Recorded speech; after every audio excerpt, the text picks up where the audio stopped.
Hi everyone, my name is Anita Ladhani. I'm a licensed clinical social worker and an energy practitioner. And today I want to talk to you about why something that happened in your past, maybe 20 years ago, maybe 40 years ago, why is it that it's still disturbing your presence?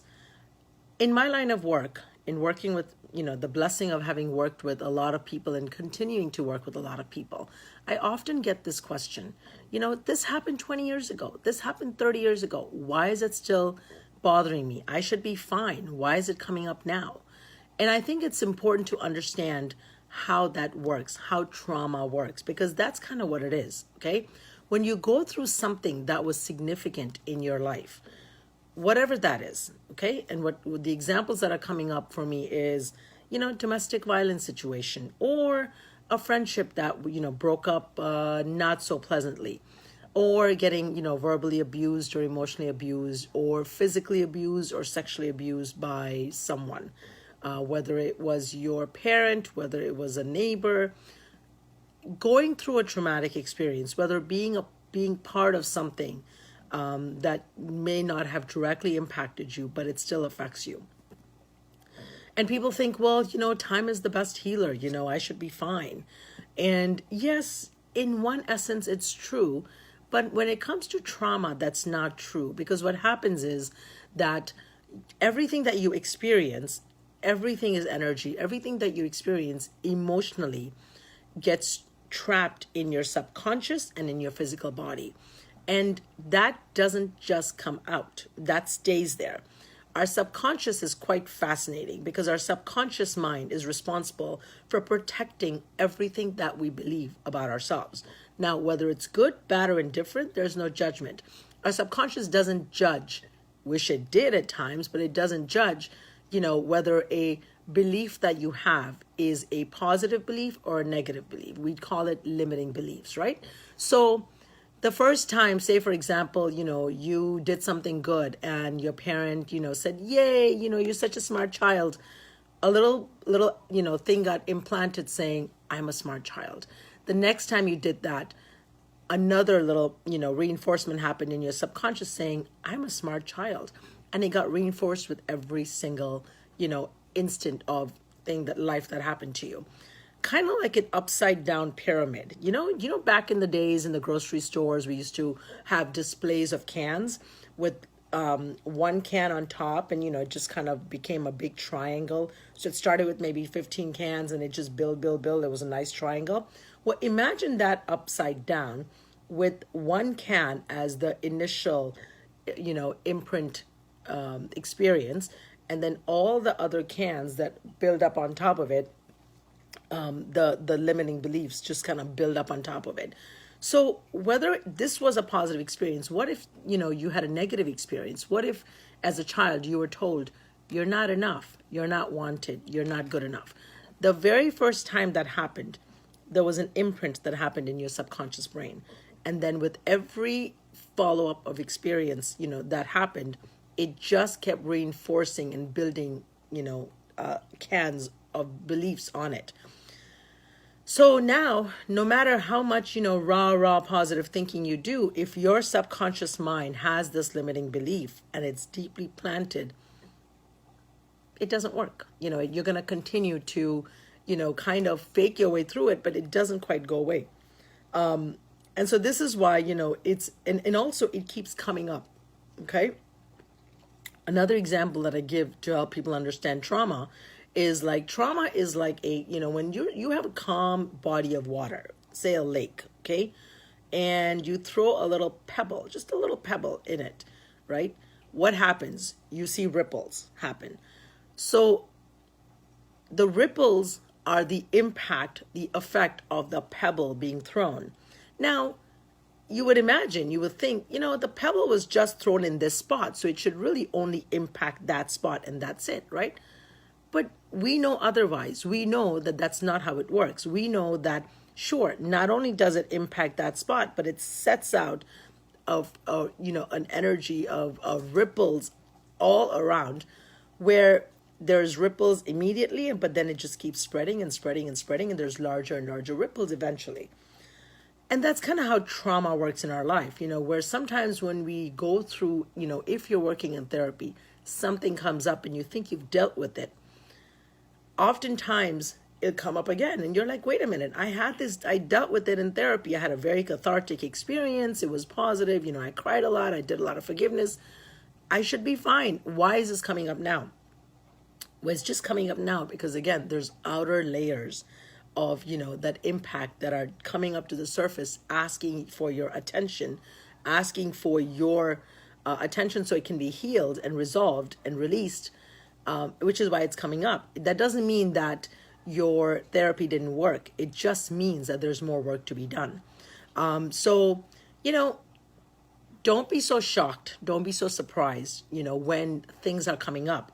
That is not a reflection on your weakness as a person. It's not a reflection on, you not being strong enough, or, you not having done the work, or your therapy having failed. No, that's just how it works.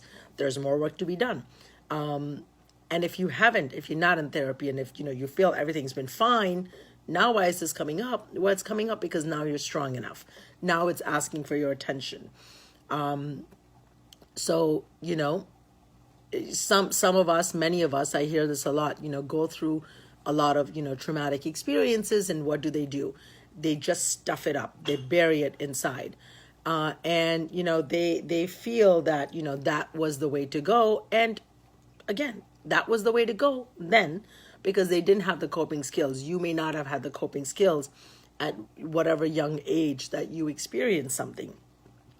And so stuffing it up was the only coping mechanism you knew to continue with life. Fine. But now that you're older, now that you're mature, now that you have access to more resources, and maybe you may not completely have all the coping mechanisms, but for whatever reason, it's coming up because now you're supposed to deal with it. Or you're just filled to the brim and there's no more room, and now it just has to come out because toxic stuff has to come out for it to get resolved, for it to get healed. That's just the way it works. So if it's coming up, it's not going away. It's just not. It's coming up for a reason. So pay attention. Pay attention. You can definitely pray. I'm a big proponent of prayer. God is, miraculous. Prayer is powerful. But if praying is not enough, and if you feel like you need more, then go get with a good therapist. Find yourself a good therapist and start talking. Just the mere act of talking about something, voicing it, is very powerful and very cathartic. Sometimes you need more, but let's start there. So, the intention of this is, again, to bring awareness, because you're not losing your mind. You're not, you cannot, pretend that what you went through has not contributed to who you are as a person, good, bad, or indifferent. And some of those parts need to be healed. They need to be cleared. They need to be resolved. You're not broken. You're not a thing. You may have bruises. You may have parts of yourself that need to be, filled up and, resolved or healed. But it's doable. It's absolutely doable. So again, get with a good therapist. Take meds if you need to, because sometimes, your body goes through enough trauma where it impacts it in such a way that your body does not create the levels of serotonin or dopamine that it needs to feel happy.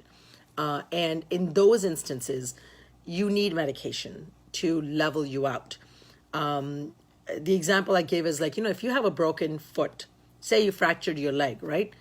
And the doctor says you need a cast and you need to get on crutches for 6 to 12 weeks so that your leg can grow strong. Okay. Now, would you consider telling the doctor, no, I don't want that. I'm only going to put a little Band-Aid on it and I'm going to go on just fine. I don't need a cast. I don't need crutches. No, you wouldn't do that, right? It's ludicrous to think that you would try to heal your fractured leg without a cast, without the support of the cast and the crutches. Similarly, if you're going through mental health issues, if you're going through depression, if you're going through anxiety, and you're at a point now where you're not able to function, and universe, is telling you, the messages around you. People are saying, maybe you should go get on something. Maybe you should consider taking medication. Pay attention, because what happens is that what that means is that you need the medication, which acts as a cast and crutches to stabilize you enough so that you can then go do the work in therapy. A lot of times people come to me, and if they are so, damaged, they're so hurt, they're not able to do the work in therapy. So sure, we can try, but sometimes, not a lot of times, I'll tell people, I'm sorry, but you need medication and therapy. You cannot just talk your way or, do energy work and get yourself out of this funk. You need medication. And when you have the medication, then we can start working, and you're going to get a lot further. You're going to go a lot further in therapy when you're on medication versus not being on medication. Now, it's not a permanent thing, or maybe it is. Either way, it doesn't matter. I often ask the question, if God forbid you got diagnosed with diabetes, or God forbid you had a heart attack and you had to take an aspirin every day of your life, or God forbid you got diagnosed with cancer or something, high blood pressure, and you had to take medication every day for the rest of your life, would you then resist? I mean, some of us, I can hear you saying, yes, I would. And again, I would too. I would opt for natural stuff.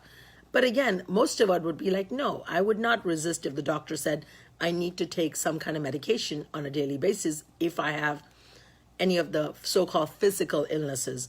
But when it comes to so-called mental illnesses, we assume, I wish there was a better word for it. We assume just because it's called mental illness, just because it's called depression, it's called anxiety, we assume that it's somehow we're making it up and we should be able to snap ourselves out of it. What really is going on is that there's a chemical imbalance in your brain, in your body, because of the trauma of what you've experienced. It's impacted your body enough where it's not creating the levels of neurotransmitters, serotonin, dopamine, what have you, to level you out. And you need medication so that it can create and give you some sense of normalcy, so then you can go and do the work in therapy. Not everyone needs medication, agreed. But if you do, you do. And it's not a weakness, it just is. If you fractured your leg because there was an accident, would you think you were weak because you had an accident and fractured your leg? No, it just happened. Similarly, life just happened, and now, you need medication because you're not quite well enough and strong enough to do the work to move through life. So take the medication.